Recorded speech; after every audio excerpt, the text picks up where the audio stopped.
अस्सलाम वालेकुम दोस्तों, मैं इब्रार नंबरदार। इस मुख्तसर सी वीडियो में मैं आपको बताना चाहता हूं कि कुछ दोस्त जो है ना वो कॉल करके मैसेज करके पूछते हैं कि टनल फार्मिंग के अंदर हमने जो घास हो गई है उसको ख़त्म कैसे करना है।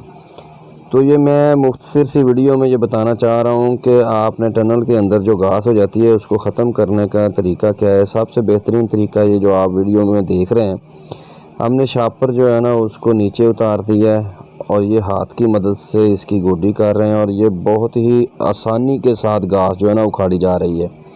ये आप तरीका सिर्फ लो टनल में कर सकते हैं। वॉक-इन टनल में आपको शापर उतारने की ज़रूरत नहीं है।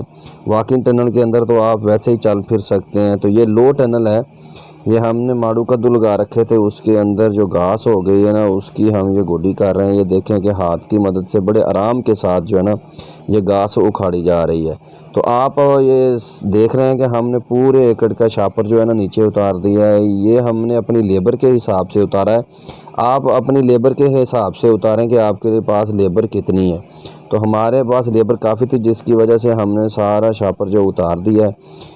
तो ये देखने के बड़े आराम के साथ ये ना हाथ से उखाड़ा जाता है। कुछ दोस्तों को फिर भी समझ नहीं आती, तो हमने सोचा चलो वीडियो में ही बता देते हैं कि किस तरह से आपने इसको जो है ना उखाड़ना है।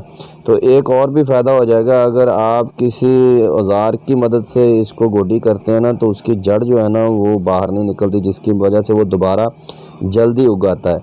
तो इस तरह ये देखें कि जड़ के साथ ही पूरा घास जो है ना ये बाहर निकल रहा है। तो इससे ये है कि ये अभी दोबारा जल्दी नहीं उगेगा। तो आप भी ये तरीका इस्तेमाल कर सकते हैं। और अगर कोई पौधा जो है ना उसकी जड़ के जो करीब है बिल्कुल वो उखाड़ना है, तो आपने सबसे पहले क्या करना है कि पौधे को हाथ से पकड़ना है, उसकी जड़ को मजबूती से पकड़ के एक हाथ उसके पौधे की जड़ के पास रखना है और दूसरा हाथ जो है ना उसके हाथ की मदद से आपने घास को उखाड़ना है।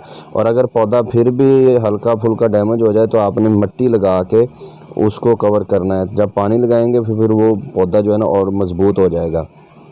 तो इस तरह से आपने ये गोडी करनी है। तो ये बड़ी आसानी के साथ हो जाती है, कोई इतनी बड़ी बात नहीं है। लेकिन आपने ये शापर उतारते वक्त ये ध्यान रखना है कि आपने शापर जो है ना ये यकदम सारा नहीं उतार देना। टनल फार्मिंग के अंदर ये असूल होता है कि आपने पहले 2-4 दिन इसके मुंह जो है ना वो खुले रखने हैं, ताकि पौधा जो है ना वो बाहर की आबो हवा के साथ मैनेज हो जाए। तो अगर आप यकदम शापर उतार देंगे तो इससे आपकी जो फसल है ना उसको नुकसान पहुंचने का भी ख़तरा है। वो पौधे जो है ना वो ख़त्म भी हो सकते हैं। तो आपने सबसे पहले क्या करना है कि आपने शापर के मुंह जो है ना वो 4-5 दिन खुले रखने हैं, जिसकी वजह से हवा अंदर गुजरेगी और पौधा जो है ना वो बाहर की आबो हवा के साथ मैनेज कर जाएगा। ये देखें, ये लड़के ने जब घास उखाड़ा है ना तो पौधा जो है ना वो डैमेज हो गया है, तो जिसकी वजह से ये पौधा नीचे गिर रहा है। तो अब हम क्या करेंगे कि इसको मिट्टी लगाएंगे। मिट्टी लगा के इसको जो देखें मजबूत कर दिया। जब पानी लगेगा ना तो ये मिट्टी जो जम जाएगी और पौधा जो है ना वो सही सलामत चल पड़ेगा। तो दोस्तों, मैं उम्मीद करता हूं कि आपको ये मुख्तसर सी वीडियो पसंद आई होगी। तो इसके साथ ही आप अपने दोस्त इब्रार नंबरदार को इजाज़त दें। अल्लाह हाफिज़।